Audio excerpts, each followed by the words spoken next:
Life in the U.S. in 10 years' time. By that time, there may be all kinds of new ways to safeguard and identify all those things that make each of us unique, our faces, even our fingerprints, even our eyes.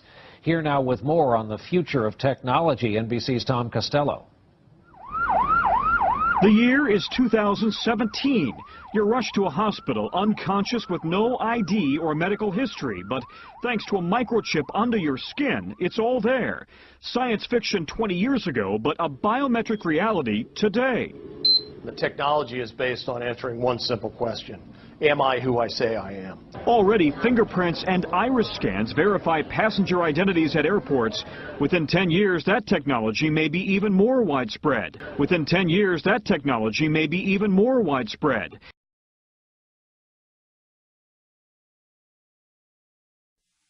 Finally from us this evening, technology on the cutting edge. We were interested today to hear that more than 100 law enforcement officials in Mexico are having microchips implanted in their arms. The chips allow a person to be scanned, sort of like a cereal box at the supermarket checkout. In Mexico, this will be one more tool in the fight against crime. Here's ABC's John McKenzie. You've seen it before, right out of Hollywood.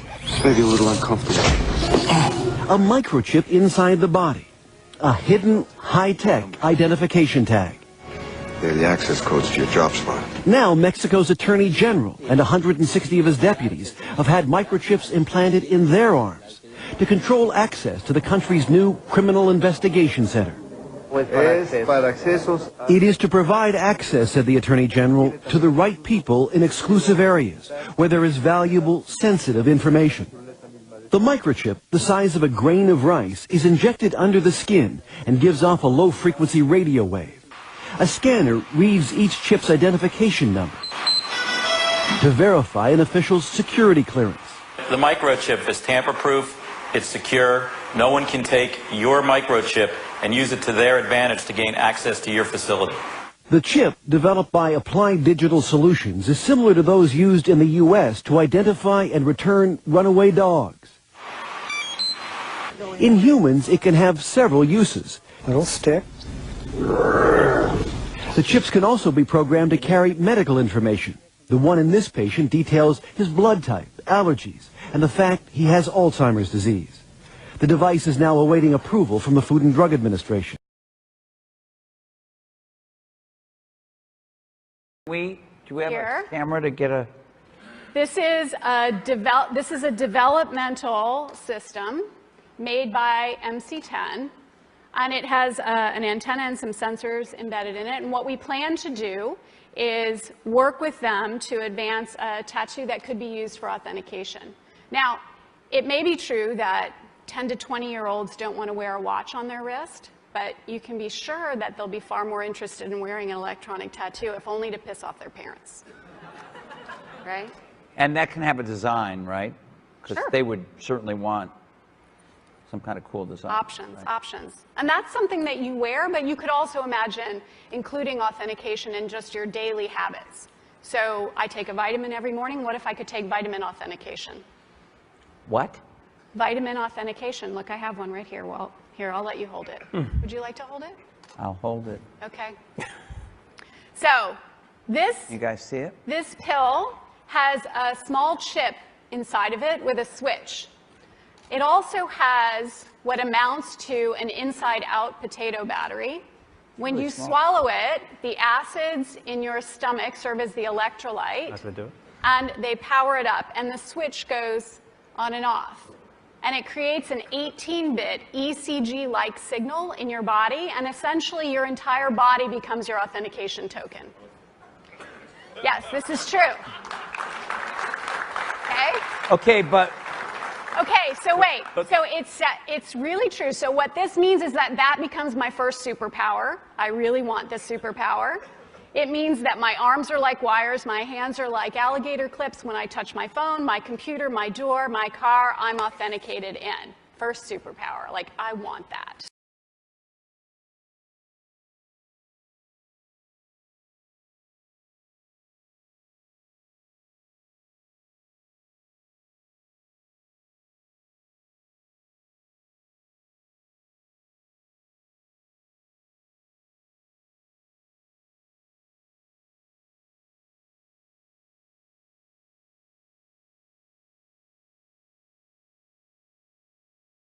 Woman in Australia is now a combo of Darth Vader and the Terminator, thanks to some special implants. Here's an X-ray of her hands. Those circles are microchips. They allow her to unlock doors without using a key, kind of like the Force. She can also access her computer without a password. Problem solved. Many things start off with the best of intentions. But sometimes intentions turn. We've survived thousands of years as a species without being microchipped. Is there any particular need to do it now?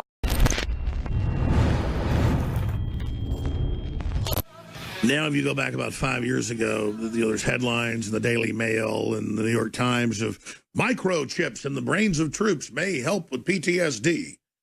And then my dad's brother was in a motorcycle accident. He's got a chip that goes up from his neck into his brain. Whenever he starts to have seizures, it can kill the seizures. There's a lot of great things about technology. There's a lot of great things about so-called cell phones or smartphones. But it's the Trojan horse stuff that's built into them that's the problem. So I would try to have debates about that, just like I did about animal-human cloning and you know, chimeras. It's the same thing with child pornography. Child pornography is illegal, but then they have the images of children being raped, and they're saying that's legal. Well, animals have rights. Humans have rights. What about the human-animal chimeras?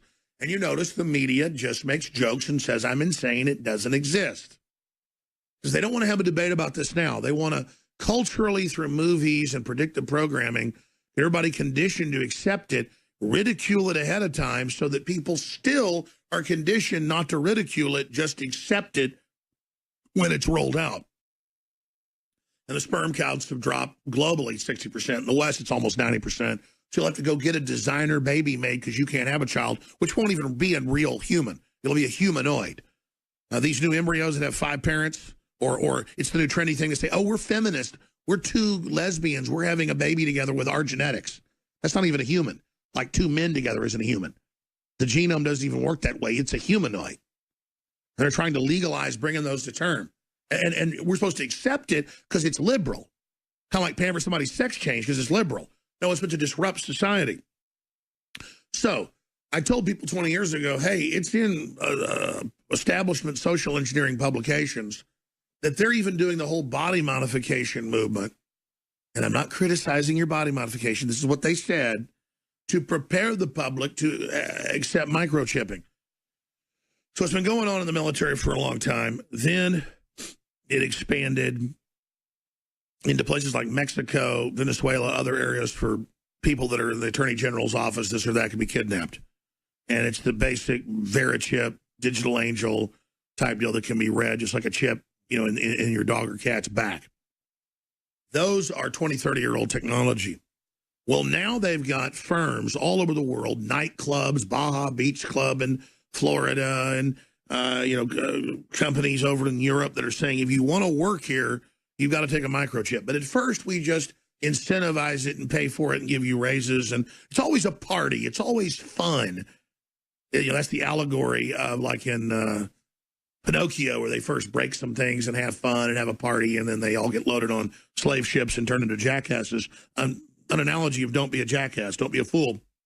Well, this company, 3 Square, is a marketing company with 85 employees. 50 of them decided to take the chip and be at the chip party. They've got lots of little fun puns. And again, these are people being paid by the major companies, a particular one in Stockholm, Sweden, you can't make that up, to take the chip and be part of the conditioning of the public to accept it. So now everything I told you word for word of how they would roll it out and condition you 20 years ago is now fact.